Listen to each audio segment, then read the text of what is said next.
ভয়াল বন্যায় অন্ধকারে ডুব থেকে সিলেট রক্ষা পেল যেভাবে। ভয়াল বন্যায় চারিদিকে পানি আর পানি। অতীতের বন্যায় যে সকল স্থান ডুবছিল না, একের পর এক সেই সব স্থান ডুবছিল। এর মধ্যে সিলেট বিভাগের নিরবচ্ছিন্ন বিদ্যুৎ সরবরাহ সচল রাখতে চলে আর এক যুদ্ধ।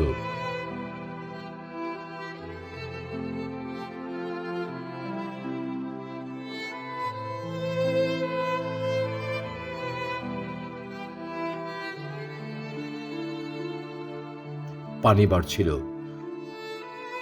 প্রথম দফার প্রচেষ্টা বিফল যাবার উপক্রম হয়।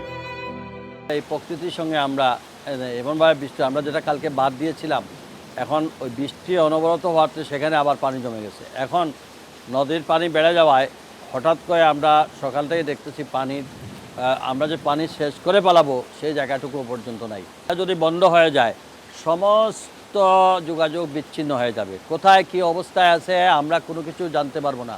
নেটওয়ার্ক বন্ধ হয়ে যাবে, মোবাইল বন্ধ হয়ে যাবে, আপনার ঘরে বিদ্যুৎ থাকবে না, হাসপাতাল বন্ধ, কার্যক্রম বন্ধ হয়ে যাবে। আপনি জেনারেটারের পেট্রোল পাম্প থেকে যে পরিবহন আনবেন সেই তেল বন্ধ হয়ে যাবে। তো এই পাওয়ার বন্ধ হওয়া মানে সব কিছু বন্ধ হয়ে যাওয়া, কোলাপস হয়ে যাবে।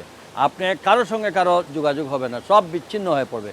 কাজে আমি অতি গুরুত্ব দিয়েছি এই জন্য যে এইটাকে যতক্ষণ পর্যন্ত টিকে রাখা যায় ততক্ষণ পর্যন্ত আমরা এই যে সেন্ট্রালি হোক ওগুলোও আমরা কমিউনিকেশন করতে পারবো। আদারওয়াইজ মানুষ যদি হাহাকারও পড়ে কোথায় কে করতেছে আমরা কেউ রেস্কিউ করতেও আমরা জানবো না। দিন শেষে রাত নামলে কি হবে? অন্ধকারে ডুবতে হবে সিলেটকে। এই শঙ্কায় সর্বত্র ছিল আর এক কাতরতা। নিরবচ্ছিন্ন বিদ্যুৎ না থাকলে তো জনজীবনে হরেক সমস্যা একীভূত হয়ে পরিস্থিতি হবে নিদারুণ সংকটের। দীর্ঘ প্রচেষ্টার পর দ্বিতীয় দফা মিলল সফলতা। সিলেট অঞ্চল থেকে জাতীয় গ্রিড লাইনে বিদ্যুৎ সরবরাহের উৎসস্থল সিলেটের কুমারগাঁও বিদ্যুৎ উৎপাদন কেন্দ্রে চলে এক নাগাড়ে 5 থেকে 6 ঘন্টার কর্মযজ্ঞ। এখন আমরা আবার আরও একটু বেড়িবাদ দিচ্ছি, যারা আরও একটু উঁচু করে দেওয়া। আমরা আমাদের চেষ্টা অব্যাহত আছে।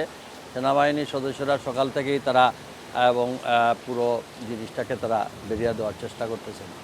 আমরা সবাই চেষ্টা করতেছে, বাট এই মুহূর্তে বলা খুব কঠিন যে আমরা কী এখন ডেঞ্জার লেভেলে চলে গেছে, যে কোনো সময় 1/2 ইঞ্চির মতো জায়গা। আমরা আল্লাহর উপর ভরসা করে প্রত্যেককে আমি অনুরোধ করব, যার যে সামর্থ্য আছে ইয়াং জেনারেশন থেকে শুরু করে প্রত্যেকে যেন সাধ্যমতো সবাই ঝাঁপিয়ে পড়েন এবং এই বিপদে ধৈর্য হারা হলে হবে না।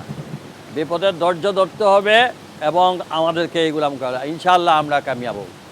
সেনাবাহিনীর তত্ত্বাবধানে বিদ্যুৎ কেন্দ্র সংশ্লিষ্টদের নিয়ে সিলেট সিটি কর্পোরেশন সর্বশেষ এ কাজেও সফল হয়। বিদ্যুৎ সরবরাহ বন্ধ রেখে এবার কেবল স্টেশনের যন্ত্রপাতি সুরক্ষায় প্রতিরক্ষা বাঁধের মতো করে নতুন কর্মপরিকল্পনা বাস্তবায়ন করে সেনাবাহিনী। প্রাথমিকভাবে আমাদের যে কর্মপরিকল্পনা নির্ধারণ করেছিলাম যে এই চারটার চারপাশে আমরা একটা বাঁধ দিব, বাঁধ দিয়ে এই জায়গাটুকে রক্ষা করব যাতে সারা সিলেট শহরে নিরবচ্ছিন্নভাবে বিদ্যুৎ প্রদান করা যেতে পারে। পরবর্তীতে আজকে এসে দেখলাম এটার সিনারিও টোটালি চেঞ্জ। তো দেখা যাচ্ছে ভিতরে পানির পরিমাণ বেশি, নদীতে পানি কম। পরবর্তীতে আবার আমরা নালাগুলোকে আবার নিষ্কাশনের ব্যবস্থা করলাম যাতে পানিগুলো নেমে যেতে পারে। এখন কালকে থেকে আজকে এই পর্যন্ত প্রায় 1 ফিটের পরিমাণ পানি বেড়েছে। সেক্ষেত্রে আবার নতুন করে আমরা এখানে বাদ দিয়ে এই পানিটাকে নিষ্কাশন করে এইটাকে সচল রাখার ব্যবস্থা করছি যাতে নিরবচ্ছিন্ন বিদ্যুৎ সাপ্লাই দিতে পারে। অলরেডি মেয়র মহোদয় বলেছেন যে এই সিলেট শহরের জন্য বিদ্যুতের উপকারিতা কী। আর সার্বক্ষণিকভাবে আমরা আমাদের ঊর্ধ্বতন কর্তৃপক্ষ, আমাদের জিওসি মহোদয় এবং অন্যান্য ঊর্ধ্বতন কর্তৃপক্ষের সাথে সার্বক্ষণিক যোগাযোগ রাখছি। তাদের দিক নির্দেশনায় আমরা ওতপ্রোতভাবে কাজ করছি। পরিস্থিতি নিয়ন্ত্রণে রাখতে তৎপর রয়েছেন বিদ্যুৎ সংশ্লিষ্টরা। আমরা সম্মিলিতভাবে চেষ্টা করতেছি এই পাওয়ার বিদ্যুৎটাকে স্টেবল রাখার জন্য। এবং বিশেষ করে আমরা পিএসসিবি থেকে ঢাকা থেকেও একটা টিম আসছে।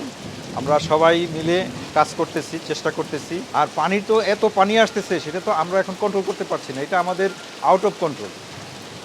এবং তারপরেও আমরা চেষ্টা করতেছি, সর্বোচ্চ চেষ্টা করতেছি এই গ্রিড সাবস্টেশনটাকে রক্ষা করার জন্য।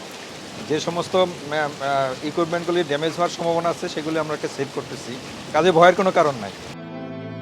আগের পরিসর কমিয়ে এনে আরও শক্ত করে তৈরি করা হয় বাঁধ, রক্ষা মেরে বিদ্যুৎ কেন্দ্রের যন্ত্রপাতি। দুর্যোগের এই সময় দিন শেষে যখন রাতের অন্ধকার, তখনই সচল থাকার সুব্যবস্থা হল কুমারগাঁও বিদ্যুৎ কেন্দ্রটি। নগরবাসীকে ধৈর্যের সাথে পরিস্থিতি মোকাবেলার আহ্বান সিলেট সিটি কর্পোরেশনের মেয়রের।